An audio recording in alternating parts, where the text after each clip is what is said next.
लोग कहते हैं कि करबला में हजरत इमाम हुसैन की मदद के लिए कोई नहीं आया, लेकिन सच तो ये है कि उस दिन जमीन और आसमान की हर ताकत उनकी एक आवाज पर लड़ने के लिए तैयार थी। ये वाकया आशुरा के दिन का है। जिन्नात का बादशाह जाफर जिन अपने दरबार में तख्त पर बैठा जश्न मना रहा था। उसे इस बात की खबर ही नहीं थी कि करबला में नबी के घराने पर क्या बीत रही है। तभी अचानक उसके तख्त के नीचे से 2 जिन रोते हुए और मातम करते हुए गुजरे। जाफर ने उन्हें रोका और पूछा, अरे आज तो खुशी का दिन है, तुम लोग क्यों रो रहे हो? उन जिन्नात ने रोते हुए जवाब दिया, ऐ बादशाह, आपको खबर नहीं, अभी हमारा गुजर यानी करबला की जमीन से हुआ। वहां हमने देखा कि रसूल अल्लाह के प्यारे नवासे हुसैन इब्ने अली खून में लथपथ हैं। उन पर तीरों की बारिश हो रही है और वो सजदे में हैं। ये सुनते ही जाफर जिन के पैरों तले से जमीन खिसक गई। उसने फौरन जश्न को रोका, सर से ताज उतार फेंका और जंगी लिबास पहन गया।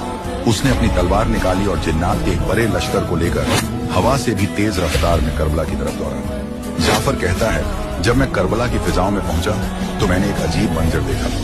वहां सिर्फ यजीदी फौज नहीं थी, बल्कि आसमान से लेकर जमीन तक फरिश्ते, अंबिया और जिन्नात की कतारें खड़ी थी। वो सब अपनी बारी का इंतजार कर रहे थे कि इमाम हुक्म दें तो वो दुश्मनों को खत्म कर दें। भीड़ इतनी थी कि जाफर को रास्ता नहीं मिल रहा था। तभी इमाम हुसैन ने नजर उठाई और पुकारा, जाफर, मेरे पास आओ। जाफर जिन रोते हुए इमाम के कदमों में गिर गया और अर्ज की, आका, मेरे पास जिन्नात की बहुत बड़ी फौज है, मुझे इजाजत दे, मैं पलक झपकते ही इन यजीदियों को राख कर दूंगा, इनका नामो निशान मिटा दूंगा।